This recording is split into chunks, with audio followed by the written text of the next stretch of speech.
نحمده ونصلي على رسوله الكريم اما بعد فاعوذ بالله من الشيطان الرجيم بسم الله الرحمن الرحيم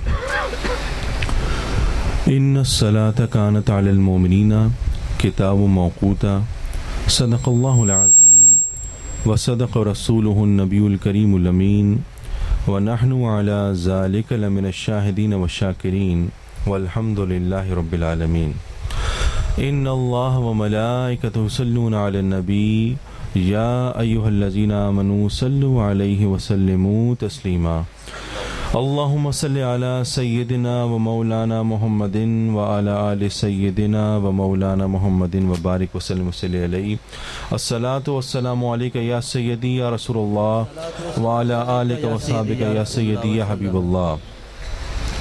واجب التعظیم مشائخ عظام علماء کرام عزیز دوستو، ہم سب کی سعادت ہے، خوش بختی ہے، خوش نصیبی ہے کہ ہم سب اس اللہ کے اور اللہ کے پیارے رسول کے ذکر کی محفل میں ہم سب یہاں پہ حاضر ہیں. اور ماشاءاللہ یہاں پہ ہمارے سارے ساتھی بڑی محبتوں والے سعیدی بھائی ہمارے اور دیگر جو بھی یہاں پہ مہمان آئے ہیں، ارد گرد کے علاقے سے لوگ آئے ہیں ماشاءاللہ، اور آپ کی محبتیں وہ اس بات کی گواہی دے رہی ہیں. آپ یہاں پہ بیٹھے ہیں اتنی دیر سے، یہ آپ کی محبت ہے، آپ کا جذبہ ہے، اور محض آپ اللہ اور اس کے رسول کی محفل کو سجائے بیٹھے ہیں. تو اللہ تعالیٰ آپ کو اپنی حفظ ایمان میں رکھے، اور اللہ تعالیٰ ہم سب کی حاضری کو اس محفل میں اللہ تعالیٰ قبول فرمائے. یہ سجانے والے نیاز احمد سعیدی صاحب، انہوں نے محفل سجائی ہے ماشاءاللہ، بڑی محبتوں کے ساتھ ہمیں بلایا ہے، دعوت دی ہے. اللہ تعالیٰ اسی جذبے کو ہمیشہ قائم و دائم رکھے. میں مختصر سے وقت میں اب کچھ گزارشات آپ کے سامنے پیش کروں گا، کیونکہ جہاں یہ محفلیں وہ ان کا انعقاد ہوتا ہے اور ہم اس سے ایک جذبہ ایمانی سے سرشار ہو کر بیٹھتے ہیں، تو ساتھ ہی ساتھ میرے دوستو ہمیں اپنی تربیت بھی کرنی چاہیے، اپنی اصلاح بھی کرنی چاہیے، اپنا محاسبہ بھی کرنا چاہیے، اور ہمیں یہ دیکھنا چاہیے کہ ہم اللہ اور اللہ کی کتنی اطاعت کر رہے ہیں. اس کی جو اللہ اور اللہ کے پیارے رسول نے جو تعلیمات دی ہیں، جو باتوں کا ہمیں حکم دیا ہے، کیا ہماری زندگی اس سے مزین بھی ہے یا نہیں ہے. ہماری زندگی جو ہے ہم اس کو نیک اعمال سے سدھار رہے ہیں یا ہم غفلت کی نیند سو رہے ہیں، تو یہ ہمیں دیکھنا ہے. میں نے آپ کے سامنے جو آیت پڑھی اس کے حوالے سے گفتگو کرتا ہوں. اللہ تعالیٰ قرآن پاک میں نماز کی اہمیت کے حوالے سے بتاتا ہے. جگہ جگہ آیات آئیں، ان الصلاۃ کانت علی المؤمنین کتاب موقوتا. اللہ تعالیٰ فرماتا ہے کہ جو مومنین ہیں، جو مسلمان ہیں، ان کے اوپر نماز وقت مقررہ پر فرض کی گئی عبادت ہے. مطلب یہ کہ وقت ہو گیا تو سب کام ثانوی ہو گئے. سب سے پہلی ڈیوٹی جو رسپانسبلٹی ذمہ داری ہے وہ نماز ادا کرنا ہے. یہ اللہ تعالیٰ فرماتا ہے اپنی کتاب میں کہ ان الصلاۃ کانت علی المؤمنین کتاب موقوتا، کہ جب گھڑی ہو گئی، جب وقت ہو گیا، ٹائم ہو گیا، تو اس وقت کی نماز سب سے پہلے پڑھنا لازم ہو گیا، تمہارے اوپر فرض ہو گیا. تو مومنین کی پہچان یہ ہے کہ مومن جو ہے وہ میرے دوستو نماز پڑھتا ہے. کافر اور مومن میں فرق کرنے والی چیز جو ہے وہ تو نماز ہے. تو نماز مومنوں کی معراج ہے اور وہ مومن کی پہچان ہے. ہم ذرا غور کریں، اپنے معاملات کو دیکھیں میرے دوستو. ہم نماز میں تساہل برتتے ہیں اور ہم سستی سے اور غفلت سے کام لیتے ہیں، اور ہمیں اندازہ نہیں ہے کہ یہ نماز جو ہے کتنی قیمتی چیز ہے، یہ کتنی بھاری چیز ہے، یہ کتنی وزنی چیز ہے. ارے سب سے پہلا جو سوال ہوگا، جو اکاؤنٹیبلٹی ہوگی، وہ سب سے پہلے نماز کے بارے میں ہوگی. پہلا سوال ہی ہم سے نماز کے بارے میں ہوگا، اور اگر پہلے سوال پہ لڑ کھڑا کے گرو گے منہ کے بل تو پھر کیا بنے گا تمہارا. تو میرے دوستو یہ بڑی اہم بات ہے. یہ ہمیں سوچنا چاہیے کہ ہمارے اسلاف نے، ہمارے اکابرین نے کیسے اپنے دن رات اور شب و روز گزارے ہیں، اور کس طرح سے انہوں نے نمازوں کی حفاظتیں کی ہیں.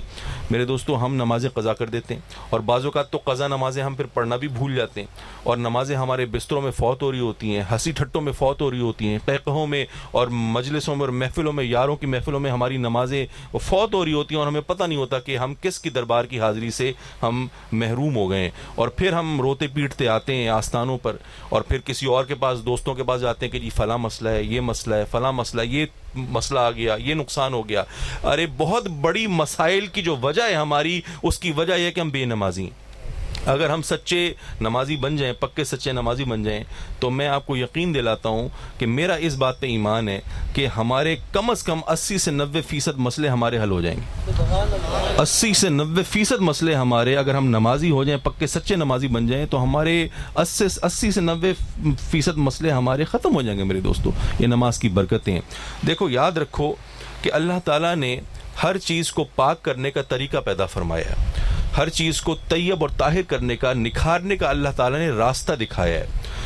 مثال کے طور پہ ہمارا جسم ہے, کھال ہے, اس پہ کوئی پلیدی لگ جائے, کوئی نجاست لگ جائے, کوئی گندگی لگ جائے ہمارے جسم پر, ہاتھ پر, پاؤں پر کوئی میل لگ جائے, آپ جا رہے ہیں رستے میں, آپ گر گئے, کپڑے خراب ہو گئے, کیچڑ لگ گیا, تو آپ کیا کریں گے؟ کس طرح سے اس کو صاف کریں گے؟ میرے دوستو, صابن لگاؤ گے, ملو گے صابن کو, پانی سے ہاتھ کو دھو گے, نہاؤ گے, کپڑے اگر خراب ہو گئے کپڑے کو پانی سے دھو گے, صاف ہو جائے گا. یہی کرو گے نا, یہ پانی سے دھو گے تو کپڑا صاف ہو جائے گا, جسم صاف ہو جائے گا, جو پلیدی تھی, جو نجاست تھی, وہ دھل جائے گی, اور پھر صفائی وہ حاصل کر لو گے. لیکن میرے دوستو, صرف یہ جسمانی غلاظت جو ہے, صرف یہی غلاظت نہیں ہوتی, اور کپڑوں پہ لگی ہوئی گندگی صرف یہی, اسی کو گندگی نہیں کہتے. ارے باطنی گندگی بھی ہوتی ہے, باطنی غلاظت بھی ہوتی ہے, جو دل پر جم جاتی ہے. اور جب دل جو ہے اس پر گرد و غبار جمنا شروع ہو جائے, گناہوں کی غلاظتیں جمنا شروع ہو جائیں, گناہوں کے اور معصیت کے جراثیم جمنا شروع ہو جائیں, تو پھر میرے دوستو وہ پانی سے صاف نہیں ہوں گے, وہ کسی صابن سے صاف نہیں ہوں گے. جتنا ہی قیمتی صابن خرید لو اور جتنا نہا لو میرے دوستو, وہ گندگی اپنی جگہ باطن میں وہ محفوظ رہے گی. تو اس کو کیسے صاف کیا جائے گا, اس کو کیسے دھویا جائے گا؟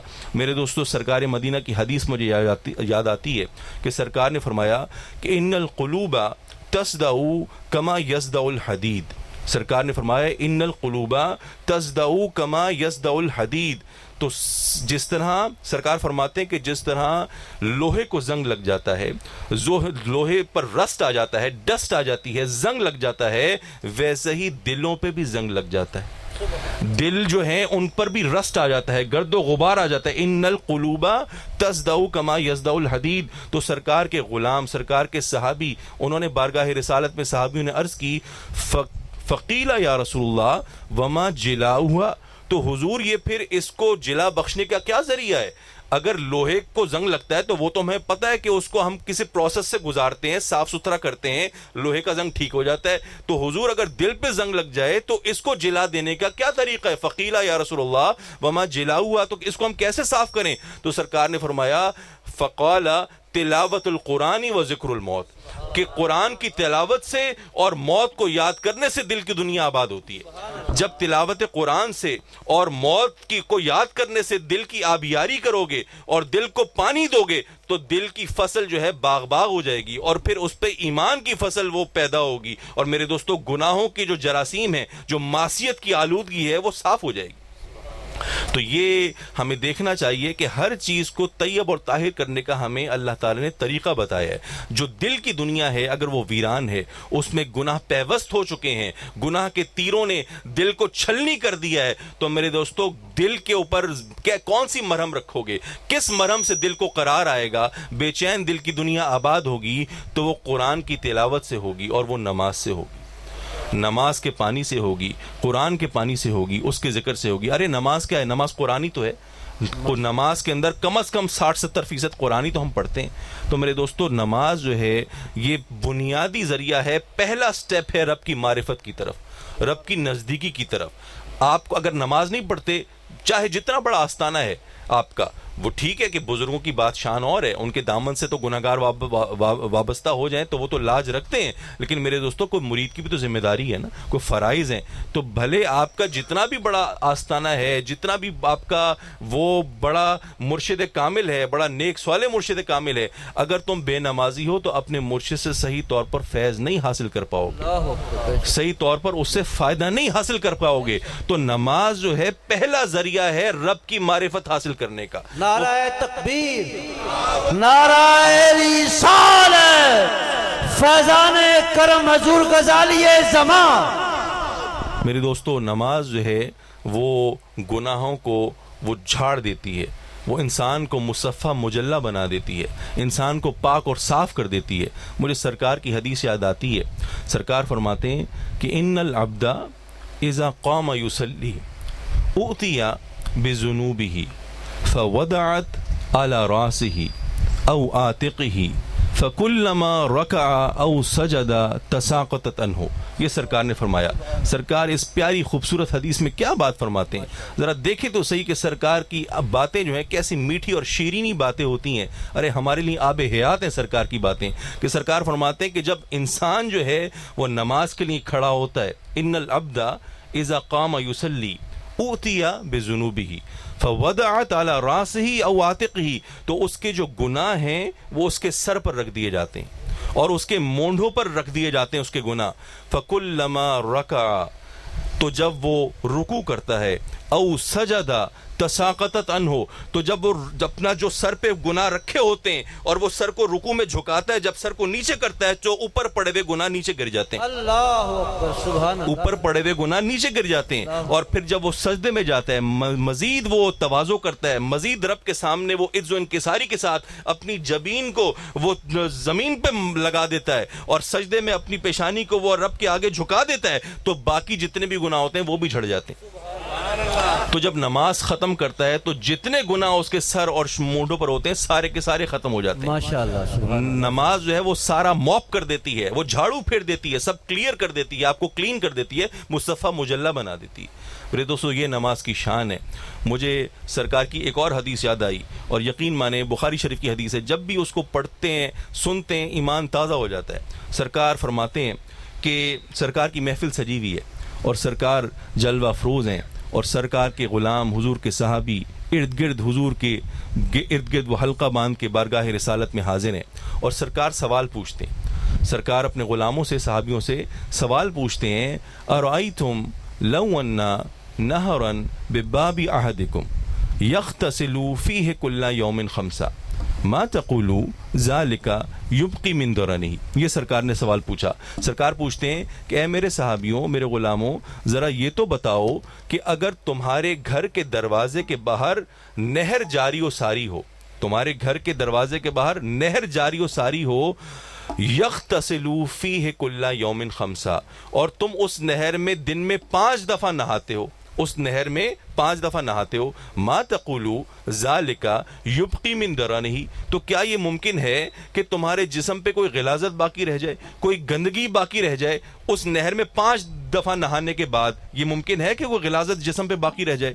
تو حضور کے صحابی غلام یک زبان ہو کر بارگاہ رسالت میں عرض کرتے ہیں کہ قالو لا یبقی من درنہ شیئا، کہ حضور یہ تو ممکن ہی نہیں ہے کہ جس شخص کے گھر کے دروازے کے باہر نہر رواں دوا ہو، جاری و ساری ہو، وہ دن میں 5 دفعہ اس نہر میں نہاتا ہو، تو اس کے جسم پر تو ساری پلیدی ختم ہو جائے گی اور سب غلاظت صاف ہو جائے گی، کوئی گندگی کا امکان بھی باقی نہیں رہے گا، وہ تو بالکل نکھر جائے گا۔ تو حضور فرماتے ہیں فقال مثل الصلوات الخمس یمحو اللہ بها الخطایا، کہ ارے یہ جو 5 وقت کی نماز تم پڑھتے ہو، جو اللہ نے تمہیں 5 وقت کی نماز کا تحفہ دیا ہے، یہ بھی تو جاری و ساری نہر ہے کہ جب تم اس میں نہاتے ہو اور نماز پڑھتے ہو، نماز میں غوطہ لگاتے ہو، تو یہ تمہارے گناہوں کو صاف کر دیتی ہے، تمہیں مصفہ و مجلہ کر دیتی ہے۔ ارے وہ جو نہر رواں دوا ہے پانی کی، وہ تو تمہارے جسم کو صاف کرتی ہے نا، جسمانی غلاظت کو صاف کرتی ہے، اور نماز روحانی نہر ہے، یہ روحانی پانی ہے کہ جو تمہاری روح کو جلا بخشتا ہے، جو تمہاری روح کو پاک صاف کرتا ہے۔ سبحان اللہ، سبحان اللہ، ماشاءاللہ، یہ تمہاری روح کو ایک نئی زندگی بخشتا ہے اور جذبہ ایمان بخشتا ہے، اور تمہارے گناہوں کو صاف کرنے کا بہترین ذریعہ جو ہے وہ ذکر قرآن ہے، قرآن کی تلاوت ہے اور نماز۔ تو میرے دوستو، یہ ہمیں اس طرف ذرا آنا چاہیے، اپنے معاملات پہ ذرا غور کرنا چاہیے کہ ہم جو ہیں وہ ٹھیک ہے ہم نعرے لگاتے ہیں اور ہم محبتوں کا ثبوت دیتے ہیں، اس میں کوئی شک نہیں ہے کہ ان کی اپنی اہمیت ہے، لیکن میرے دوستو جو فرائض ہیں اگر ان کی طرف تو آؤ نا، جو فرائض ہیں ان پر عمل کرو، تاکہ جو دین تمہیں دیا ہے، اتنا پیارا دین دیا ہے میرے دوستو، سرکار کے جو احکامات ہیں وہ ہم اس پہ پوری طرح سے کوشش تو کریں نا کہ ہم دین پہ چلیں۔ اسی حوالے سے مجھے حدیث یاد آئی حضرت عثمان غنی کی، کیونکہ گفتگو سے اس کا تسلسل ہے، وہ بھی میں سناتا چلوں کہ عثمان غنی رضی اللہ تعالیٰ عنہ نے ایک دفعہ وضو فرمایا، وضو فرمایا اور پھر آپ نے نماز پڑھی. وضو فرمانے کے بعد نماز پڑھی اور نماز پڑھنے کے بعد آپ نے فرمایا کہ جس طرح میں نے وضو کیا اور جس طرح میں نے نماز پڑھی اسی طرح میں نے اپنے آقا و مولا سرکار مدینہ کو وضو کرتے ہوئے دیکھا, سبحان اللہ. اور اسی طرح میرے آقا و مولا سرکار مدینہ نے نماز پڑھی. اور پھر سرکار مدینہ نے فرمایا کہ جس نے میری طرح وضو کیا اور جس نے میری طرح نماز پڑھی, تو جس نے جو نماز پڑھی اس نماز اور پچھلی نماز کے وقفے کے درمیان اس سے جو بھول ہوئی, جو اس سے صغیرہ گناہ ہوئے, اللہ تعالیٰ معاف فرما دے گا. اس نماز کی برکت سے اللہ تعالیٰ وہ گناہ معاف فرما دے گا. لا يتودع رجل مسلم فيحسن الوضوء فيصلي صلاة الا غفر الله له ما بينه وبين الصلاة التي تليها. یہ حدیث ہے کہ عثمان غنی فرماتے ہیں کہ آقا و مولا نے فرمایا کہ جب مومن جو بھی نماز پڑھتا ہے, اور کئی احادیث آتی ہیں اس حوالے سے, میں نے تو ایک پیش کی نا, احادیث کی کتابیں بھری نہیں ہیں اس حوالے سے کہ جب آپ نماز پڑھتے ہیں تو جو نماز آپ پڑھتے ہیں پچھلی نماز اور اس نماز کے وقفے کے دوران جو صغیرہ گناہ ہوتے ہیں اللہ تعالیٰ معاف فرما دیتا ہے. اور یہ سلسلہ جاری و ساری رہتا ہے. اگلی نماز آپ پڑھیں گے تو اس کے وقفے کے درمیان جو گناہ ہوں گے اللہ تعالیٰ وہ معاف فرما دے گا. پھر اس سے اگلی نماز پڑھیں گے تو اس کے درمیان جو کوتاہیاں ہوں گی اللہ تعالیٰ وہ معاف فرما دے گا. تو یہ سلسلہ کبھی ختم نہیں ہوتا. ارے یہ تو جاری و ساری رہتا ہے. تو نماز جو ہے وہ تو جاری و ساری روحانی نہر ہے کہ جب اس میں غوطہ لگاتے ہو تو پاک و صاف ہو جاتے ہو. تو میرے دوستو, اگر واقعی ہم اپنی زندگی میں تبدیلی چاہتے ہیں, واقعی ہم طہارت چاہتے ہیں, باطنی طہارت چاہتے ہیں, باطنی پاکیزگی چاہتے ہیں, اپنے دلوں کی دنیا کو آباد کرنا چاہتے ہیں, تو یاد رکھو نماز سے محبت کرو, نماز پڑھا کرو. سرکار نے فرمایا قرۃ عینی فی الصلاۃ, ارے نماز جو ہے وہ تو میری آنکھوں کی ٹھنڈک ہے. ٹھنڈک کیا چیز ہوتی ہے؟ ارے ٹھنڈک وہ چیز ہوتی ہے جس کو دیکھ کر آپ خوش ہوں, آپ کے دل کو سکون پہنچے, آپ کے دل کو راحت پہنچے, طمانینت قلب کا باعث ہو. میرے دوستو, ہم اپنی کسی محبوب چیز کو دیکھتے ہیں تو ہمیں خوشی محسوس ہوتی ہے نا. اولاد کو دیکھتے ہیں, والدین کو دیکھتے ہیں, کوئی اور ہمیں کوئی چیز پیاری ہو, آنکھوں کو دیکھتے ہیں, تو آنکھوں کے ذریعے جب اس کو دیکھتے ہیں, اس کی زیارت کرتے ہیں تو دل باغ باغ ہو جاتا ہے. تو سرکار جو فرماتے ہیں قرۃ عینی فی الصلاۃ, ارے نماز جو ہے وہ میری آنکھوں کی ٹھنڈک ہے. کہ نماز کو جب میں دیکھتا ہوں کسی کو پڑھتے ہوئے, یا نماز سرکار جب خود بھی پڑھتے ہیں تو سرکار فرماتے ہیں یہ تو میری آنکھوں کی ٹھنڈک ہے. سبحان اللہ. یہ تو coolness of eyes, comfort of eyes, ارے میری آنکھوں کی راحت ہے, میرے دل کا چین اور سکون ہے. سرکار یہ فرما رہے ہیں. اس میں ہمارے اکابرین نے بڑی پیاری باتیں کی ہیں. میں ایک ذرا سا نقطہ بیان کروں اور پھر میں آگے چلوں. میرے دوستو, سرکار یہ جو فرما رہے ہیں قرۃ عینی فی الصلاۃ, میں نے ابھی بتایا نا کہ آنکھوں سے جس چیز کا مشاہدہ کرتے ہیں جو ہمارے بڑی دل کے قریب ہوتی ہے, جب ہم اس کو آنکھوں سے دیکھتے ہیں تو دل باغ باغ ہوتا ہے نا, دل کو ٹھنڈ پہنچتی ہے. تو میرے دوستو, سرکار نماز میں کوئی چیز دیکھتے ہوں گے نا جو سرکار کو ٹھنڈ پہنچتی ہوگی. سبحان اللہ. سرکار کیا دیکھتے تھے نماز میں جو سرکار کے دل کو راحت پہنچتی تھی, ٹھنڈ پہنچتی تھی؟ ارے کتابوں میں ہمارے اسلاف نے, اکابرین نے, صالحین نے, ذرا پڑھ کے دیکھو کیا کیا لکھا ہے. انہوں نے لکھا ہے کہ جب سرکار معراج پہ تشریف لے گئے تو سرکار نے رب کی زیارت کی, رب نے اپنی شان کے لائق سرکار کو زیارت کروائی, اور سرکار نے رسالت کی شان کے لائق سرکار نے رب کو اپنی جاگتی آنکھوں سے وہ زیارت کی.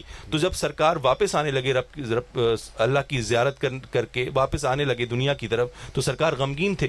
جب واپس آنے لگے تو اللہ تعالیٰ نے وعدہ فرمایا, اللہ تعالیٰ نے فرمایا اے حبیب غمگین نہ ہو, اب آپ میری زیارت کر کے یہاں سے جا رہے ہیں, غمگین نہ ہو. میں وعدہ کرتا ہوں کہ جب آپ دنیا میں جائیں گے تو 5 نمازیں پڑھیں گے تو یہی منظر آپ کے سامنے ہوگا. اللہ اکبر. ہر نماز میں آپ کو یہی منظر نظر آئے گا. تو میرے دوستو, ہم ایک امتی نہیں جان سکتا, ہم جیسا سیاکار بندہ نہیں جان سکتا کہ سرکار کی نماز کی کیا کیفیت ہوتی تھی. اور سرکار جب رب کی بارگاہ میں حاضر ہوتے تھے, اس کا حبیب جب اپنے رب کی بارگاہ میں حاضر ہے تو وہ کیسے انعام سرکار کے اوپر ہوتے تھے, اور کیسے سرکار اسرار و رموز دیکھتے تھے, اور سرکار کی کیا کیفیت ہوتی تھی. ارے ہماری تو سوچیں وہاں تک پہنچ ہی نہیں سکتی. ہم تو ایک عام ولی کی نماز کی کیفیت کا نہیں بتا سکتے, تو سرکار کی نماز کی کیفیت کا ہم کیسے بتائیں گے. تو میرے دوستو, صرف سمجھانے کا مطلب یہ کہ سرکار کو نماز میں ایسا کچھ نظر آتا تھا نا جو سرکار نے فرمایا کہ نماز میری آنکھوں کی ٹھنڈک ہے. بے شک. تو میرے دوستو, یہ ذرا غور طلب بات ہے. اور پھر میرے دوستو, بات یہ ہے کہ میں نے یہ جتنی باتیں آپ کے سامنے کی, اور خاص طور پہ اس حوالے سے کہ پاکیزگی کے حوالے سے کہ نماز جو ہے وہ طہارت حاصل کرنے کا بہترین ذریعہ ہے اور باطنی دنیا کو آباد کرنے کا بہترین ذریعہ ہے. لیکن یاد رکھو کہ نماز جو ہے نا وہ اس کے آداب کے ساتھ پڑھو گے تو پھر فائدہ ہوگا. نماز کو اس کے جو آداب ہیں، اس کی جو شرائط ہیں، وہ ملحوظ خاطر رکھو گے تو پھر جو ہے تیر بہدف ہوگا، اور پھر جو ہے اس کا مکمل تمہیں فائدہ حاصل ہوگا۔ لیکن میرے دوستو، افسوس کی بات یہ کہ ہم نماز پڑھتے ہیں اور ہمارا دل کہیں اور کی سیر کر رہا ہوتا ہے، ہم پتہ نہیں چل رہا ہوتا ہمیں کہ ہم کس کی بارگاہ میں حاضر ہیں، اور ہم یکسوئی سے نماز نہیں پڑھتے، اس لیے ہمیں نماز میں چاشنی اور حلاوت نہیں ملتی۔ تو اس طرح کی نماز جو ہے میرے دوستو، رب تو قبول کر لے گا، لیکن میرے دوستو وہ جو اصل فائدہ ہے نماز کا وہ فوت ہو جائے گا اور وہ نہیں مل پائے گا۔ حضرت سلمان فارسی فرماتے ہیں کہ نماز جو ہے وہ تو ایک میزان کی طرح ہے، وہ تو ایک پیمانے کی طرح ہے کہ جو اس کو صحیح طرح سے پڑھے گا تو اس کو پورا اس کا فائدہ ہوگا، اور جو اس میں کمی کرے گا تو پھر وہ اشارہ فرماتے ہیں کہ ویل للمطففین، کہ قرآن پاک میں تو آیا ہے نا کہ ناپ تول میں جو کمی کرتے ہیں تو پھر ان کے لیے ہلاکت ہے، ان کے لیے بربادی ہے، ان کے لیے خرابی ہے۔ اور میرے دوستو، یہ جو ویل للمطففین کی آیت میں نے پڑھی، اس میں عام طور پہ بظاہر اللہ تعالیٰ جو وعید سنا رہا ہے، اللہ تعالیٰ جو یہ بتا رہا ہے بات کہ خرابی ہے، بربادی ہے ناپ تول میں کمی کرنے والوں کے لیے، لیکن یقیناً جو ناپ تول میں کاروباری حضرات ہیں یا جو کوئی چیز بیچ رہے ہیں ناپ تول میں کمی کرتے ہیں، تو ڈائریکٹلی تو بظاہر تو انہی سے خطاب ہے، لیکن جو اللہ کے ولی ہیں، اللہ کے نیک بندے ہیں، اور حضرت سلمان فارسی بھی اس طرف اشارہ کرتے ہیں کہ یہ نمازیوں کے لیے بھی اس میں تنبیہ ہے۔ کیوں؟ اس لیے کہ دیکھو، دنیا تو وہ تو آخرت کے مقابلے میں قطرہ ہے نا، اور دنیا جو ہے اس کی تو کوئی حقیقت نہیں ہے، تو جو عام لین دین جو ہے اس میں ہلاکت اگر ہے، جو ناپ تول میں کمی کرتے ہیں، دھوکے بازی کرتے ہیں، تو جو کائنات کا خالق و مالک ہے، جو ہر چیز کا نفع نقصان کا مالک ہے، اور جس نے ہر چیز پیدا کی ہے، تو جب اس سے ناپ تول میں کمی کرو گے تو پھر ہلاکت نہیں ہوگی۔ اللہ اکبر، اللہ۔ اور پھر آگے آتا ہے آیت میں کہ جب وہ کسی کو چیز دیتے ہیں تو وہ جب کسی سے چیز لیتے ہیں تو ناپ تول کر پوری کر کے لیتے ہیں، اچھی طرح سے وزن کرتے ہیں، اچھی طرح سے ناپ دیکھتے ہیں کہ ٹھیک ہے نہیں ہے، اور پھر اس سے لیتے ہیں، اور جب کسی کو دیتے ہیں ناپ کر یا تول کر چیز دیتے ہیں تو اس میں کمی کرتے ہیں۔ تو ایسے لوگوں کے لیے ہلاکت ہے۔ تو میرے دوستو، یہی نماز کی چوری ہے، یہی نماز کی ان کے اندر یہ غفلت ہے۔ سرکار نے فرمایا، سرکار کی حدیث مجھے یاد آئی کہ سرکار فرماتے ہیں، اپنے صحابیوں سے پوچھتے ہیں کہ انا اسرق الناس، کہ سرکار نے پوچھا کہ اے میرے صحابیوں، ذرا یہ تو بتاؤ کہ سب سے بدترین چور کون ہے؟ انا اسرق الناس۔ تو صحابیوں نے عرض کی کہ حضور ہمیں نہیں پتا۔ تو سرکار نے فرمایا انا اسرق الناس من سرق صلاتہ، کہ وہ بدترین چور ہے جو نماز کا چور ہے، جو نماز میں چوری کرتا ہے۔ تو صحابیوں نے عرض کی کہ قیل یا رسول اللہ وکیف یسرق صلاتہ، کہ حضور نماز میں کوئی چوری کیسے کر سکتا ہے؟ نماز میں چوری کرنا تو ممکن نہیں ہے، کیونکہ نماز آپ پڑھ رہے ہوتے ہیں تو نماز میں تو آپ رب کے سامنے حاضر ہیں، تو آپ کیسے چوری کریں گے؟ چوری کے لیے تو آپ کو کہیں اور جانا پڑے گا نا، حالت نماز میں کوئی کیسے چوری کرے گا؟ تو سرکار فرماتے ہیں قال لا یتم رکوعها ولا سجودها، کہ نماز کی چوری یہ ہے کہ تم اچھی طرح سے رکوع نہیں کرتے، تم اچھی طرح سے سجدہ نہیں کرتے، یہ نماز کی چوری ہے۔ تو میرے دوستو، نماز تمہیں اگر صحیح طور پہ پڑھو گے، اس کی آداب کو ملحوظ خاطر رکھو گے تو تمہیں فائدہ ہوگا، ورنہ پھر میرے دوستو وہ نماز جو ہے اس طرح سے فائدہ نہیں پہنچائے گی۔ مجھے قرآن کی آیت یاد آتی ہے، قرآن میں آیا لا تقربوا الصلاۃ وانتم سکارى حتى تعلموا ما تقولون، قرآن کی آیت ہے نا۔ قرآن میں اللہ تعالیٰ فرماتا ہے کہ نشے کی حالت میں نماز کے قریب نہ جاؤ، کیونکہ جب نشہ انسان نے کیا ہوتا ہے، کوئی گناہ کر کے کوئی شراب پی لی ہے، یا کوئی ایسی ہیروئن یا کوئی ادویات استعمال کر لی ہیں، اور بعض اوقات تو مجبوری کے تحت کوئی علاج معالجے کے لیے بھی بندہ کوئی ادویات استعمال کر لیتا ہے جس میں نشہ ہوتا ہے، تو اس کے حواس جو ہوتے ہیں قابو میں نہیں رہتے۔ تو قرآن بڑا کلیئر ہے، بڑا واضح ہے، قرآن کہتا ہے کہ نشے کی حالت میں نماز نہیں ہوتی۔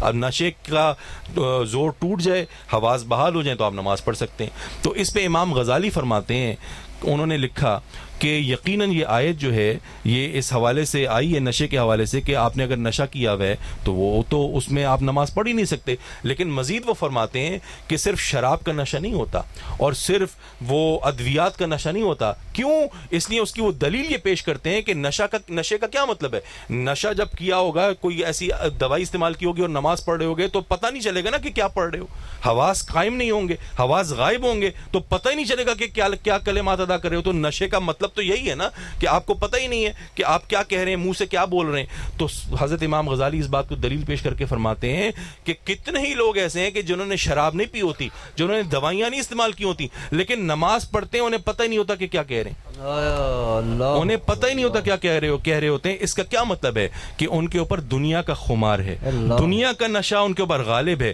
اور وہ دنیا کی محبت دل میں پال رہے ہیں. اور وہ مثال یہ دیتے ہیں کہ مثال کے طور پہ ایک شخص ہے, وہ آیا درخت کے نیچے آیا اور درخت کی چھاؤں میں اس نے سکون کے لیے وہ تھوڑی دیر کے لیے بیٹھا, تو تھوڑی دیر کے بعد پرندے آ گئے اور شاخوں پر بیٹھ گئے اور چہچانے لگے, شور مچانے لگے, اور اس کے سکون میں تشویش پیدا کر دی, اس کے سکون کو ان پرندوں نے برباد کر دیا. تو وہ اٹھا شخص, اس نے لکڑی لی, شاخ لی اور ان پرندوں کو ہانکنا شروع کر دیا, بھگانا شروع کر دیا. تو وہ پرندے بھاگ گئے. جب وہ پرندے بھاگ گئے تو اس کا سکون پھر سے قائم ہو گیا, پھر سے اس کو سکون کا سانس ملا. لیکن تھوڑی دیر کے بعد پرندے پھر واپس آ گئے, پھر شاخوں پر بیٹھ گئے, چہچانے لگے, شور مچانے لگے, اس کے سکون کو پھر برباد کر دیا. اس نے پھر ٹہنی اٹھائی, اس نے پھر ان کو ہانکا, پرندے پھر بھاگ گئے, اس کا سکون پھر قائم ہو گیا. تو یہ آنکھ مچولی کا کھیل جو ہے یہ قائم رہا. کبھی پرندے آتے تھے, کبھی بھاگتے تھے, پھر آتے تھے, پھر بھاگتے تھے. تو اس سے کہا جائے گا کہ اے انسان, یہ تیری تدبیر کوئی کارآمد نہیں ہے, یہ مفید نہیں ہے.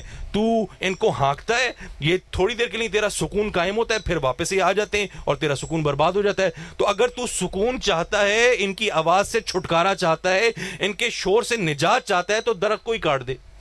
جب درخت کو کاٹ دے گا تو ان کے شور سے مکمل طور پہ نجات مل جائے گی. تو امام غزالی یہ استدلال لاتے ہیں اس ایگزامپل کے ذریعے, مثال کے ذریعے. وہ فرماتے ہیں کہ جب تم عبادات کرتے ہو اور دل میں دنیا کی محبت کو تم راسخ کرتے ہو, اور تمہارے دل میں دنیا کی محبت ہوتی ہے, دنیا تمہیں محبوب ہوتی ہے, تو جب عبادتوں کے لیے کھڑے ہوتے ہو تو فکر و افکار کے اور وساوس کے پرندے آ کے شور مچانے لگتے ہیں اور تمہاری عبادات میں خلل پیدا کرتے ہیں. تو کہا یہ جائے گا کہ دل سے دنیا کی محبت کو نکال کر رب کی بارگاہ کی عبادت کیا کرو. دل سے دنیا کی محبت کو نکالو اور پھر رب کی بارگاہ میں حاضر ہو, تو پھر حضوری ملے گی, پھر چاشنی ملے گی, پھر مزہ آئے گا, پھر لذت ملے گی. تو میرے دوستو, یہ لا تقربوا الصلاۃ کی جو آیت ہے کہ نشہ جو ہے صرف بظاہر شراب اور وہ افیون کا, ہیروئن کا, ادویات کا نشہ نہیں ہوتا, وہ تو ہوتا ہی ہے, لیکن دنیا کا خمار بھی نشہ ہے. ارے یہ بھی آنکھوں پر پٹی باندھ دیتا ہے. تو جب رب کی بارگاہ, جب ہم ہمارا کام کسی رکاوٹ کا شکار ہو, ہم جاتے ہیں نا کمشنر کے آفس میں, کسی اے سی کے آفس میں, ہمارا کام, ہم 20 چکر لگاتے ہیں, اور بعض اوقات جب وہاں تو ان کے تو پی این ہی اتنے ہوتے ہیں, سیکرٹریز, کبھی ادھر کا چکر لگتا ہے, کبھی ادھر کا چکر لگتا ہے. 20 چکر لگانے کے بعد جب ہمیں کمشنر صاحب سے ملاقات ہوتی ہے, کسی افسر صاحب سے, تو میرے دوستوں سادہ بندے کا تو بات بھی نہیں ہو پاتی اس سے صحیح طرح.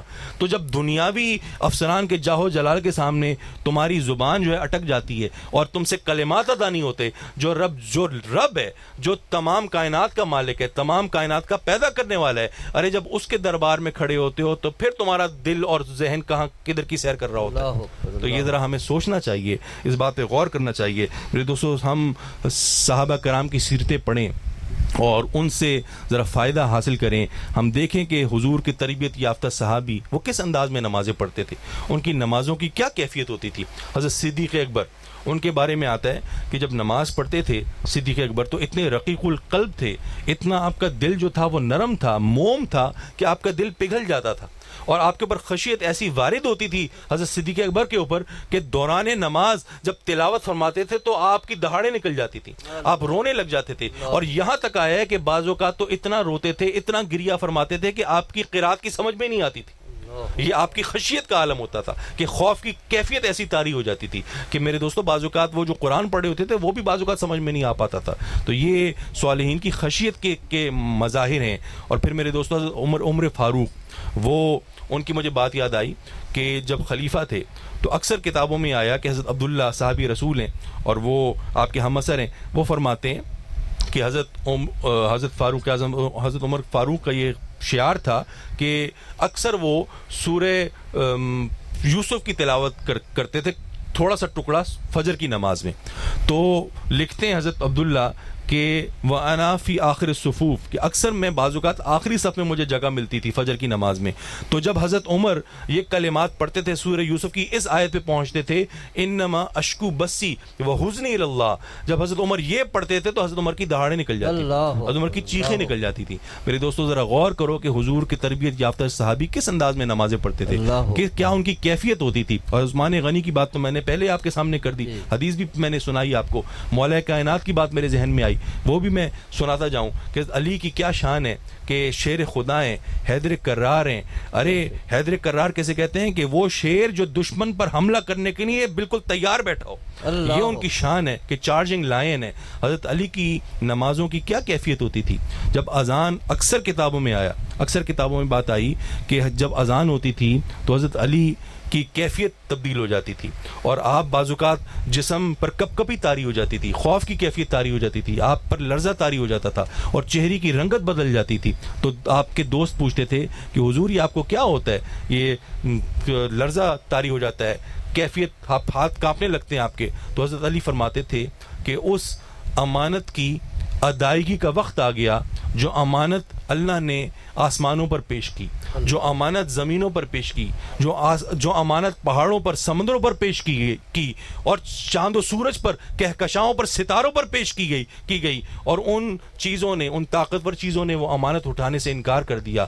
اس امانت کا بوجھ انسان کے حصے میں آ گیا, انسان نے اس امانت کو اٹھایا, اب اس امانت کی ادائیگی کا وقت آ گیا ہے. پتہ نہیں علی صحیح طور پر نماز ادا کر پاتا نہیں کر پاتا. نعرہ تکبیر, ذوق سے پڑھیے گا, نعرہ تکبیر, نعرہ رسالت, نعرہ تحقیق, نعرہ حیدری, فیضان کرم حضور غزالی زمان. ذرا سوچے تو صحیح کہ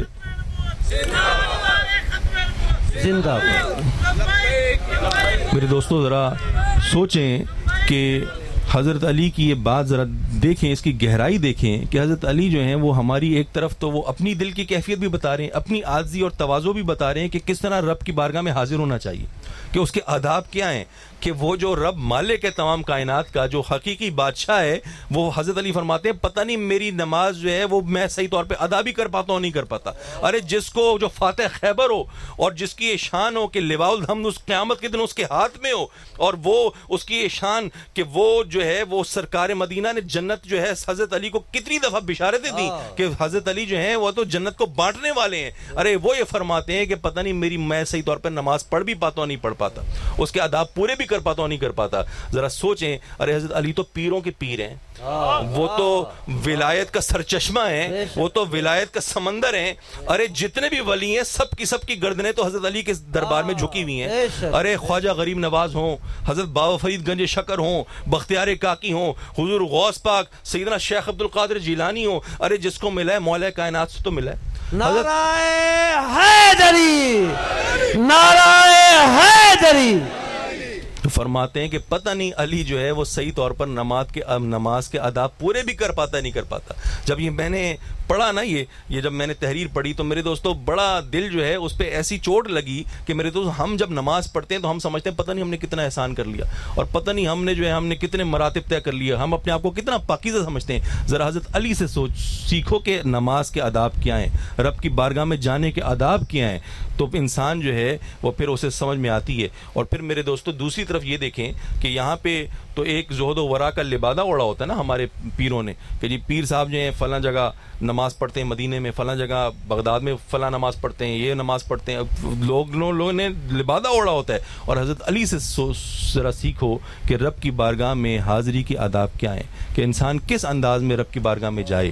یہ ہمیں ذرا سوچنا چاہیے اور اپنی اندر یہ چیزیں پیدا کرنی چاہیے. یقیناً ہماری نماز صدیق اکبر جیسے نہیں ہو سکتی, عمر فاروق جیسے نہیں ہو سکتی, اور ہماری نماز عثمان غنی اور مولا کائنات جیسے نہیں ہو سکتی, لیکن کم از کم ان کی جوتیوں کے صدقے ہم کوشش تو کر سکتے ہیں نا کہ نماز میں کوئی حلاوت ملے, نماز میں کوئی ہمیں وہ کوئی چاشنی ملے, کوئی لذت ملے, عبادات میں کوئی لذت ملے. میرے دوستوں ہم ان کے مرتبے تک نہیں پہنچ سکتے. کوئی یہ کہے, ایک سوال کرے کہ جی آپ جو باتیں کر رہے ہیں تو افسانوی باتیں کر رہے ہیں, وہ نمازیں تو ان کا خاصہ تھا, وہ نمازیں تو ایمان سے سرشار تھے, اور وہ تو بالکل پکے سچے مومن تھے. یہ بات ٹھیک ہے کہ ہم ان جیسی نمازیں نہیں پڑھ سکتے. ارے انہوں نے تو تیروں کی بوچھاڑ میں نمازیں پڑھی ہیں, انہوں نے تو نیزوں کی نوک میں نمازیں پڑھی ہیں. ہم ان جیسی نمازیں نہیں پڑھ سکتے, لیکن ہم کم از کم کوشش تو کر سکتے ہیں نا.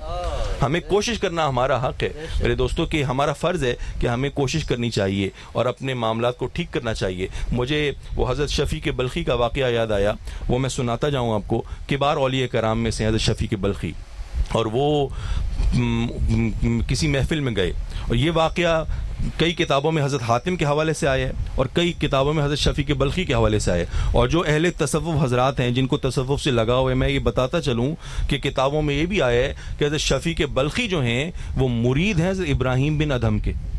حضرت ابراہیم بن ادھم, اب جو حضرات تصوف جانتے ہیں, جنہوں نے یہ کتابیں پڑھی ہیں, وہ جانتے ہیں حضرت ابراہیم بن ادھم کی کیا شان تھی. حضرت ابراہیم بن ادھم جو تھے وہ کتنے بڑے اللہ کے ولی تھے. میں تھوڑا سا بتاتا چلوں کہ ارے حضرت ابراہیم بن ادھم جو تھے نا, وہ سلاسل سے پہلے کے ولی تھے, وہ بہت پہلے کے, وہ تابعین میں سے ہیں. اور پھر ان کی یہ شان تھی کہ حضرت ابراہیم بن ادھم جو تھے وہ تو بادشاہ تھے, اور اللہ تعالیٰ نے ان کو بڑی عزتیں دی تھیں, بڑی دنیا دی تھی, ان کی جاگیر تھی پوری. لیکن جب اللہ کی محبت ان کے دل میں راسخ ہوئی نا, اور اللہ سے لو لگی, تو سب انہوں نے چھوڑ دیا. ساری اپنی جائیداد انہوں نے وقف کر دی, سب بیچ دیا, اور وہ جنگلوں میں اللہ کی عبادتیں کرتے رہتے تھے. یہ حضرت ابراہیم بن ادھم کی شان ہے. تو وہ ان کے مرید ہیں حضرت شفیق بلخی. تو ان کا واقعہ ہے کہ کسی محفل میں گئے, اور جب صالحین کی محفل جمتی ہے, جب صلحاء آپس میں بیٹھتے ہیں تو خیر کی باتیں کرتے ہیں. وتواصوا بالحق وتواصوا بالصبر, کہ ایک دوسرے کو حق کی تلقین کرتے ہیں, ایک دوسرے کو صبر کی تلقین کرتے ہیں. کوئی یہاں پہ دنیا داری ان کی گفتگو نہیں ہوتی. ہاں جی آپ نے ڈی ایچ اے میں کتنے کا پلاٹ لے لیا ہے, یا جی فلاں جگہ آپ نے انویسٹمنٹ کی ہے نہیں کی ہے, یا جی کوئی اور پولیٹیکل صورتحال, اور یہ چیزیں ٹھٹے کی محفلیں نہیں ہوتی. وہ ایک اپنے آپ کو سدھارنے کی محفلیں ہوتی ہیں. وہ اس محفل کی خوشبو بتا دیتی ہے کہ صالحین بیٹھیں, عابدین بیٹھیں. تو وہ کسی محفل میں گئے, تو وہاں پہ نماز پہ گفتگو ہو رہی تھی. اللہ کے نیک بندے بیٹھے تھے, نماز پہ گفتگو کر رہے تھے. تو کسی نے پوچھا کسی سے کہ بھئی آپ کیسے نماز پڑھتے ہیں, میری بھی ذرا اصلاح ہو جائے, میں بھی آپ سے سیکھ لوں, آپ کس طرح نماز پڑھتے ہیں, آپ کس طرح نماز پڑھتے ہیں. ہر کوئی اپنا احوال بتانے لگا, میں اس طرح پڑھتا ہوں, میں اس طرح پڑھتا ہوں. حضرت شفیق بلخی کی باری آ گئی. حضرت شفیق بلخی سے پوچھا کہ بھئی آپ کیسے نماز پڑھتے ہیں. تو شفیق بلخی نے فرمایا کہ میں سب سے پہلے اچھی طرح سے وضو کرتا ہوں, سب سے پہلے میں اپنے اعضاء کو اچھی طرح سے دھوتا ہوں. اب ذرا غور کرو کہ بڑی اہم بات ہے. ہم جلد بازی کرتے ہیں, اور یہاں پہ بھی صبر کی ہمیں اہمیت کا پتہ نہیں ہے کہ صبر کتنی اہم چیز ہے, کہ عبادات میں میرے دوستو صبر سے مدد لو. وضو پہلی چیز ہے نماز کے لیے. اگر وضو ہی تمہارا ناقص ہوگا, وضو ٹھیک نہیں ہوگا, کامل نہیں ہوگا, جلدی سے تم وضو کرو گے, پتہ نہیں تمہارے اعضاء صحیح طور پہ دھلے ہوئے نہیں دھلے ہوئے, تم نے صحیح طور پہ وضو کی شرائط پوری کی نہیں کی. وہ رب تو کریم ہے, ارے اس کی رحمت تو ہر چیز پر حاوی ہے, وہ قبول کر لے گا. لیکن میرے دوستو سب سے پہلی چیز جو ہے صحیح طور پہ وضو, کامل وضو کرنا ہے. تو فرماتے ہیں شفیق بلخی کہ سب سے پہلے میں اچھی طرح سے وضو کرتا ہوں, اپنے اعضاء کو دھوتا ہوں, اور پھر مصلی پہ میں آ جاتا ہوں, نیت باندھتا ہوں. جب نیت کرتا ہوں تو میری آنکھوں کے سامنے خانہ کعبہ ہوتا ہے, میری آنکھوں کے سامنے بیت اللہ ہوتا ہے, اور پھر مجھے ایسا محسوس ہوتا ہے کہ میں مقام ابراہیم سے چمٹ کر میں نماز پڑھ رہا ہوں, مقام ابراہیم کے بالکل پڑوس میں نماز پڑھ رہا ہوں. اس کی خوشبو مجھے محسوس ہوتی ہے, اس کی ٹھنڈک مجھے محسوس ہوتی ہے. اور جب میں میرے مصلی پہ قدم ہوتے ہیں تو مجھے ایسا لگتا ہے کہ میں مصلی پہ نہیں کھڑا, بلکہ میں پل صراط پہ کھڑا ہوں, اور میرے سیدھے جانب جو ہے وہ جنت ہے, میرے بائیں الٹے جانب دوزخ ہے, اور موت کا فرشتہ میرے پیچھے میری روح قبض کرنے کے انتظار میں کھڑا ہے. اور کہیں یہ میری زندگی کی آخری نماز نہ ہو اور شفیق بلخی کے منہ پر نہ مار دی جائے اور رب اس کو قبول نہ کرے. تو اس کیفیت کے ساتھ میں نماز کا آغاز کر دیتا ہوں, اور پھر میں ٹھہر کر میں آہستہ آہستہ میں تلاوت کرتا ہوں, میں غور و فکر کے ساتھ میں نماز پڑھتا ہوں, قرآن پڑھتا ہوں, اور میں غور کرتا ہوں کہ میرا رب مجھ سے کس چیز کا حکم دے رہا ہے, مجھ سے کس چیز کا تقاضا کر رہا ہے. تو میں نماز کو ٹھہر کر غور کے ساتھ میں قرآن کی تلاوت کرتا ہوں, آہستہ آہستہ میں پڑھتا ہوں, اور قرآن کے احکام کو اپنے سینے میں وہ میں پیوست کرتا ہوں, راسخ کرتا ہوں, اور اس کے جو تعلیمات ہیں میں ان کو سمجھنے کی کوشش کرتا ہوں. اور پھر اس کے بعد میں عاجزی کے ساتھ, انکساری کے ساتھ میں رکوع کرتا ہوں, اور پھر اسی عاجزی انکساری تواضع کے ساتھ سجدہ کرتا ہوں, اور سنت کے موافق میں جلسہ کرتا ہوں. اور پھر اس کے بعد میں خوف, رجا اور امید کی کیفیت کے ساتھ نماز سے برخاست ہو جاتا ہوں. یہ میری نماز کی کیفیت ہوتی ہے. تو سارے کے سارے جو لوگ ہوتے ہیں وہ حیران ہو کر آپ کا چہرے کو تکنے لگتے ہیں اور پوچھتے ہیں حضور یہ تو آپ کی نماز کی بڑی شان ہے, بڑے آپ اہتمام کے ساتھ اور بڑی لذت کے ساتھ بڑے سلیقے کے ساتھ آپ نماز پڑھتے ہیں, آپ ایک آدھ نماز ایسے پڑھتے ہیں یا آپ ساری نماز ایسے پڑھتے ہیں؟ حضرت شفیق بلخی فرماتے ہیں میں ساری نماز ایسے پڑھتا ہوں, اللہ اکبر, سبحان اللہ, میری ساری نمازوں کا معاملہ یہ ہوتا ہے. تو میرے دوستو ذرا غور کرو کہ یہ صالحین عابدین نے مقام ایسے نہیں کمایا. ارے یہ جو گن شکر بیٹھے نا پڑوس میں, یہ جو پوری تقریباً 1000 سال ہو گئے بابا صاحب کو گئے ہوئے, ارے ان سے پوچھو جا کے کہ کیسے نمازیں پڑھتے تھے. حضرت بابا صاحب نے کیسے کیسے مجاہدے کیے ہیں, کنویں میں 3 مہینے لٹک کر بابا فرید گنج شکر نے مجاہدے کیے ہیں. اور آپ جب چھوٹے تھے نا, بچے تھے, 6-7 سال کے بچے تھے, تو بابا فرید گنج شکر کی ماں جو تھی نا, وہ کیسے آپ کی نماز کی تربیت آپ کو کرواتی تھی. ارے وہ آپ کی مسلح کے نیچے وہ شکر میٹھی وہ چینی شکر وہ چھپاتی تھیں اور وہ اس انتظار میں بیٹھتی تھی کہ میرا فرید وہ نماز پڑھے گا اور پھر وہ میں اسے وہ مسلح اٹھائے گا تو شکر اس کی منتظر ہوگی اور پھر میں اسے یہ بتاؤں گی کہ تو نے نماز پڑھی ہے تو نماز کا انعام تجھے میٹھی شکر ملے. آج کل کی مائیں دیکھو کہ کس طرح وہ تربیت کرتی ہیں. میرے دوستوں ہم اس طرف نہیں آتے, ذرا پہلے دیکھو کہ کس طرح مائیں تربیت کرتی تھیں. حضور غوث اعظم کی ماں, ارے وہ خیر الامم سیدہ فاطمہ, کس طرح آپ نے حضور غوث پاک کی تربیت فرماتی ہیں بیٹے زندگی میں کبھی جھوٹ نہیں بولنا تم نے. تو حضور غوث پاک 17 سال کی عمر میں جب بغداد کا سفر کرتے ہیں اور وہ جب وہ بڑا طویل واقعہ ہے, تو وہ جب جھوٹ آپ نہیں بولتے اور وہ فرماتے ہیں کہ میرے پاس پیسے ہیں, اور ڈاکو جب وہ سمجھ میں نہیں آتی اسے کہ کہاں پیسے ہیں, تو حضور غوث پاک اشارہ کرتے ہیں کہ پیسے ادھر چھپے ہوئے ہیں, تو وہ پیسے پھر وہاں سے برآمد ہوتے ہیں, تو وہ جو ڈاکو ہے وہ ولی بن جاتا ہے. اللہ اکبر, اس کے اوپر ایسا اثر ہوتا ہے. تو میرے دوستو یہ صالحین عابدین کے شعار ہیں. میں اپنی آخری بات کروں اور میں اپنی تقریر کو سمیٹوں. باتیں تو کافی تھی کرنے کو لیکن رات بہت ہو گئی. میں چونکہ یہاں پاک پتن آیا ہوں اور یہ تقریریں اکثر میں کرتا رہتا ہوں, تو یہ واقعہ چونکہ خاص پاک پتن آیا ہوں تو حضور بابا فرید گنج شکر کے مرشد کا واقعہ ہے, حضرت بختیار کاکی کا واقعہ ہے, تو وہ میں سناتا جاؤں آپ کو, وہ میرے ذہن میں آ گیا اور پھر میں اپنی تقریر کو سمیٹوں. اور وہ نماز کے حوالے سے حضرت کئی کتابوں میں آیا, اور بات یہ کہ اگر اختلاف ہو لیکن اگر وہ واقعہ جو ہے اس میں ہماری تربیت کا پہلو نکلتا ہو تو یہ واقعات بتانے چاہیے. تو یہ کئی کتابوں میں نے پڑھا اور کافی مشہور بات ہے کہ حضرت بختیار کاکی کا جب وصال ہوا, آپ جانتے ہیں حضرت بختیار کاکی حضرت بابا فرید گنج شکر کے مرشد ہیں, اور حضرت بختیار کاکی مرشد کون ہے؟ حضور خواجہ غریب نواز سلطان الہند حضرت خواجہ معین الدین چشتی اجمیری, جو بر صغیر کے اولیاء کرام کے سردار ہیں. تو یہ کتنی عظیم ہستیاں ہیں. ارے ہم تو ان کی جوتیوں کا صدقہ کھاتے ہیں اور ان کی جوتیوں کی دھول کے برابر بھی نہیں ہیں ہم. تو ان کا واقعہ یہ ہے کہ حضرت خواجہ بختیار کاکی وہ جب آپ کا وصال قریب ہوا اور تو آپ نے ایک وصیت کی, تو آپ کی جب وصال ہو گیا اور آپ کی میت رکھی ہوئی تھی تو لوگوں کا ایک ٹھاٹے مارتا ہوا سمندر آ گیا زیارت کرنے کے لیے, جنازے میں شرکت کے لیے. تو اس وقت ایک وصی آیا جس کو آپ نے وصیت کی تھی, تو وہ صاحب آگے آئے اور انہوں نے آ کے کہا کہ جی ذرا ٹھہر جائیں, یہ خواجہ حضرت صاحب کی ذرا وصیت سن لیں کہ انہوں نے یہ وصیت کی ہے. وصیت کیا کی ہے کہ میرا نماز جنازہ کوئی عام شخص نہیں پڑھائے گا, میرا نماز جنازہ وہ پڑھائے گا جس کے اندر 4 شرائط پوری کرتا ہوگا, وہ میرا نماز جنازہ پڑھائے گا. پہلی شرط حضرت بختیار کاکی نے یہ رکھی کہ وہ شخص میرا نماز جنازہ پڑھائے جس کی زندگی میں کبھی بھی تکبیر اولا قضا نہ ہوئی. میرا نماز جنازہ وہ پڑھائے کہ زندگی میں کبھی بھی اس کی تکبیر اولا قضا نہ ہوئی. اور ذرا غور کریں کہ تکبیر اولا کیا ہوتی ہے. تکبیر اولا میرے دوستوں نماز سے پہلے جب ہم تکبیر کہتے ہیں اس کو تکبیر اولا کہتے ہیں. اب جو شخص جس کی زندگی بھر کبھی تکبیر اولا قضا نہیں ہوئی تو اس کی نماز کیسے قضا ہوئی ہوگی؟ جو نماز کی اتنی حفاظت کرتا ہو, اتنے ادب سے آتا ہو کہ ہمیشہ تکبیر اس نے سنی ہو, کبھی تکبیر کو ضائع نہ کیا ہو, تو اس کی نمازیں کیسے قضا ہوئی ہوں گی؟ اتنا پکا محافظ و نماز کا. پہلی شرط. دوسری شرط کہ جی وہ اتنا اہتمام سے نماز پڑھتا ہو, پکا نمازی ہو کہ اس کی کبھی عصر کی غیر موقدہ سنتیں بھی قضا نہ ہوئی ہوں, ہمیشہ اس نے عصر کی غیر موقدہ سنتیں بھی پڑھی ہوں. یہ دوسری شرط. تیسری شرط یہ کہ اتنا پکا سچا نمازی ہو, اتنا شب بیدار ہو, قیام اللیل ہو کہ وہ اس کی کبھی تہجد کی نماز بھی قضا نہ ہوئی، سبحان اللہ، ہمیشہ تہجد گزار رہا ہو۔ میرے دوستو جب تہجد گزار رہا ہوگا ہمیشہ تو فجر کی نماز کیسے قضا ہوئی ہوگی؟ فجر کی نماز بھی کبھی قضا نہیں ہوگی۔ تیسری شرط، چوتھی شرط کیا؟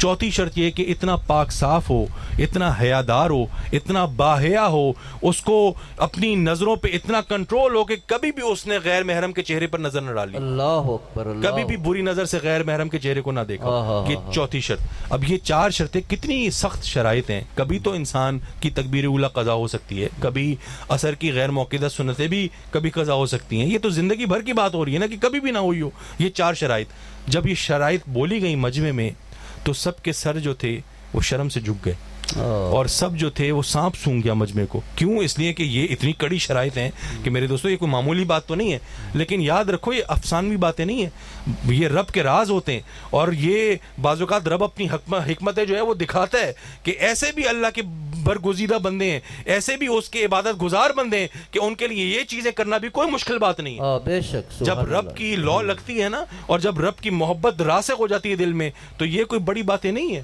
میرے دوستو، یہ رب دکھا دیتا ہے۔ تو جب یہ شرائط بولی گئیں تو سب کے گردن جو تھے وہ جھک گئی، اور سب جو تھے وہ پانی پانی ہو گئے، کیونکہ کوئی یہ شرائط پوری نہیں کرتا تھا۔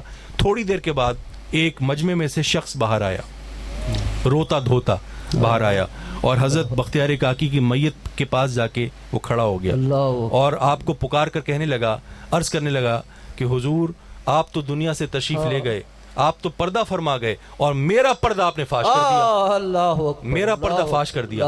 کتابوں میں آتا ہے کہ وہ شخص کون تھا؟ وہ وقت کا بادشاہ، وہ شمس الدین التمش تھا، اللہ اکبر، وقت کا بادشاہ۔ ارے یہ مسلمانوں کی شان تھی کہ مسلمانوں کا جب گولڈن پیریڈ تھا، سنہرا پیریڈ تھا، تو اس وقت تو اولیاء کرام کی تو شان ہی اور ہے۔ جو مسلمان کے بادشاہ ہوتے تھے، سلاطین ہوتے تھے، ارے وہ بھی ایسے صالح ہوتے تھے، وہ بھی ایسے نیکوکار ہوتے تھے۔ نور الدین زنگی ہوتے تھے، محمود غزنوی ہوتے تھے، شمس الدین التمش ہوتے تھے، ایسے ایسے صالحین اللہ کے ولی سلاطین گزرے ہیں۔ ارے نور الدین زنگی کے بارے میں تو آتا ہے کہ کئی دفعہ سرکار کی زیارت ہوئی ہے ان کو خواب میں۔ اللہ اکبر، اللہ، محمود غزنوی کیسے وہ صالحین عابدین میں سے تھے۔ تو یہ کتنے عظیم ہستیاں گزری ہیں۔ تو پھر وہ آگے بڑھے اور پھر انہوں نے نماز جنازہ پڑھائی۔ تو کہنے کا مقصد یہ ہے کہ میرے دوستو حضرت خواجہ بختیار کاکی کے اس واقعے کے ذریعے ہماری بڑی تربیت ہوتی ہے، نماز کی اہمیت کا اندازہ ہوتا ہے کہ ہمارے اسلاف نے، ہمارے بزرگوں نے اس کی کتنی اہمیت اس کو ہمیں اجاگر کروائی ہے۔ آخری بات میں کروں، مجھے میرے دادا کی بات یاد آ گئی، وہ میں سبحان اللہ، ماشاء اللہ، ماشاء اللہ، کیونکہ میرے دادا جو ہیں وہ بھی حضرت بابا فرید گنج شکر کے اسی شجرے سے، چشتیہ شجرے سے وابستہ ہیں، اور آپ کو بھی فیض ادھر سے ہی ہے، اور قادری سلسلہ بھی الحمدللہ ہے۔ تو وہ فرماتے ہیں، حضور غزالی زماں وہ فرماتے ہیں کہ جب میں 6 سال کا یا 7 سال کا تھا، جب سے بچے کو شعور ہو جائے کہ نماز کوئی عبادت ہوتی ہے، نماز کوئی عبادت ہوتی ہے، جب سے بچے کو یہ شعور حاصل ہو جائے، وہ دیکھنا شروع کر دے کہ نماز کوئی عبادت ہوتی ہے، اس کو پڑھا جاتا ہے، تو میرے دادا کی 73 سال کی عمر تھی۔ فرماتے ہیں کہ جب سے ہلکا سا شعور پیدا ہوا کہ نماز کوئی عبادت ہوتی ہے، اور اب 73 سال ہو گئے، میرے ذمے کوئی نماز نہیں ہے، میں نے ساری نمازیں پڑھی ہیں، اللہ اکبر، میں نے ساری نمازیں پڑھی ہیں۔ قضا ہونا الگ بات ہے، نماز قضا ہو جاتی ہے مجبوریوں کی وجہ سے۔ آپ نے کتنے سفر کیے، کتنی آپ نے صعوبتیں تبلیغ دین کے لیے برداشت کی۔ ارے صحابیوں سے بھی نمازیں قضا ہو جاتی تھیں، لیکن اگر قضا ہوتی تھیں تو جب اٹھتے تھے تو پہلی اولین ترجیح نماز کی ادائیگی ہوتی تھی۔ تو فرماتے ہیں حضور غزالی زماں میرے دادا کہ نماز جو ہے، جب سے مجھے شعور ہوا تو میں نے کوئی نماز نہیں چھوڑی، میرے ذمے کوئی نماز نہیں ہے، میں نے زیادہ تو پڑھی ہوں گی، کم نہیں پڑھی، یہ شان ہے۔